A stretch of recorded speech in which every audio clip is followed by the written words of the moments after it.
Hi, Owen here from NewGrind. What we're going to do today is show you how quick and easy it is to change a broken motor drive belt on an RL500. And we're going to have Brandon here take care of that for us. The tools that we're going to be using is a 3/4 socket with an impact, a regular 3/4 combination wrench, and maybe a hammer, which we'll get to later. To start with, there are 2 bolts underneath the drivetrain here that need to be loosened. And then we're going to loosen these. There's these 2 here are the same on the other side, and we're actually going to separate the motor and the top plate from the drivetrain. So we'll start with that.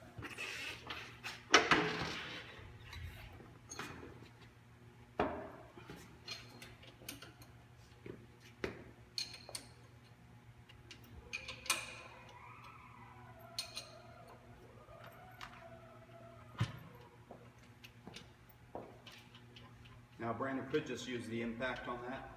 They're just greased with split washers. There's no Loctite in those bolts. Now I'll set the machine back down, and then he's going to use the impact to take the other ones out.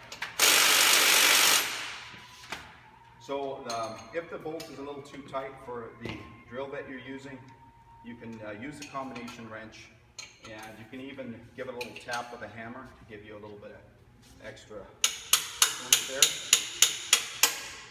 And once you make a half a turn or so, then the impact will remove it the rest of the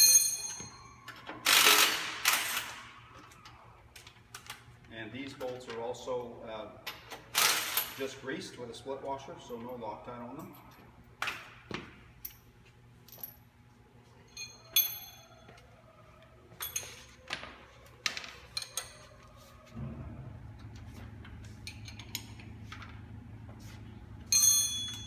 This can also be done by one person. You don't have to have 2 people to do it. So now the motor and the top plate is free of the drivetrain, so we can just tilt it back. So there's 2 belts on the machine. One is inside this motor mounting plate, and as you can see, there's the double-sided cog belt in the drivetrain. A quick inspection can tell you that belt, there's nothing wrong with it. And so if your machine was plugged in and turned on and you powered it up and pushed forward and it made a noise, but it didn't actually, the heads didn't rotate, then when you see that that belt's not broken, it must be the motor belt that is broken.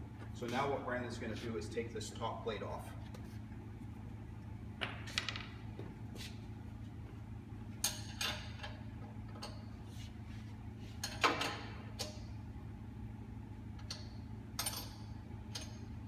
When the machines are assembled on these 1/2-inch motor standoff posts here, they have a little bit of Loctite on them, so they might be quite tight if it's the first time you've taken it off.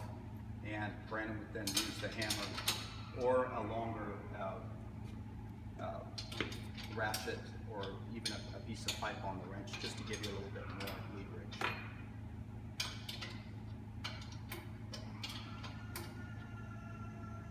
It's not necessary to put new Loctite on, but when you reinstall it, because it is double nutted, but we do that just as a little extra precaution from the factory.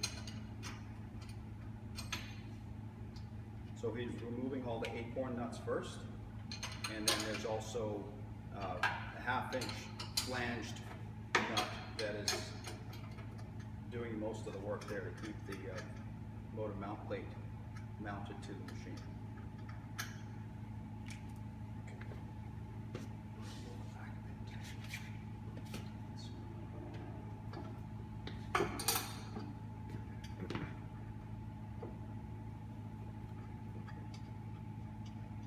So once he's got the 4 nuts removed, you can just lift the plate off, and at that point you'll see the belt and the sprockets exposed. So if you had a broken belt, it would be obviously in half. Sometimes they're a little bit shredded. It may have ratcheted when it started to go, but now he would put the new belt on, so it's just a 50mm, 8mm pitch belt, and you can buy those at any commercial supply that sells these Gates timing belts. So now he's got the new belt on, and he's going to reinstall the top plate onto the machine.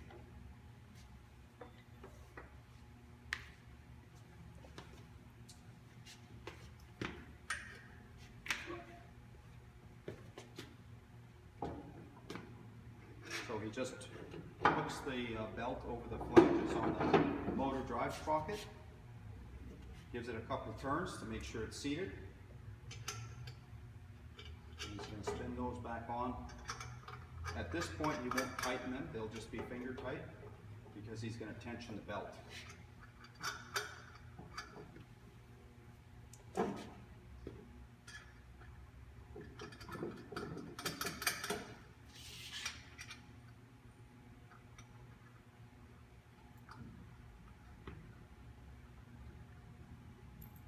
Got a little bit of Loctite on the thread.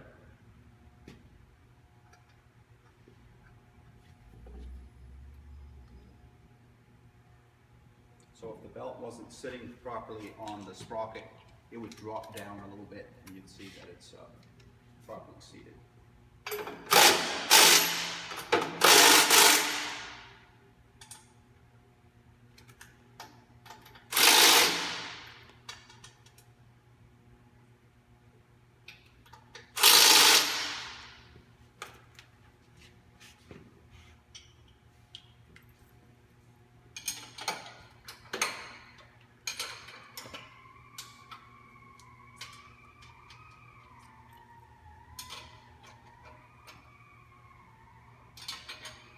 So he has to use the combination wrench down there because he can't actually get the impact in because the VFD doesn't allow that.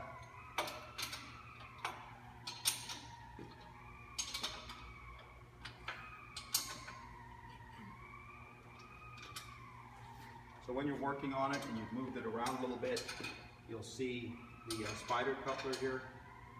It has to go back into that position there.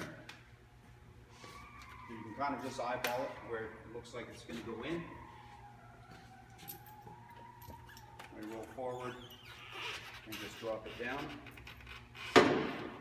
You can wiggle it around a little bit until you get it on.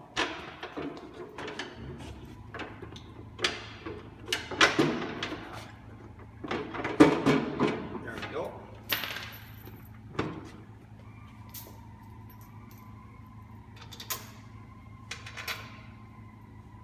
So you can see the two plates, there's nothing interfering to prevent them from moving on top of each other. So you want to make sure that you're properly lining up before you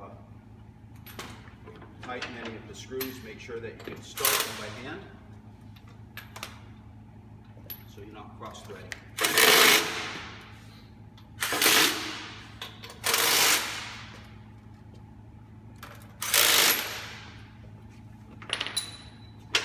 Two from the bottom.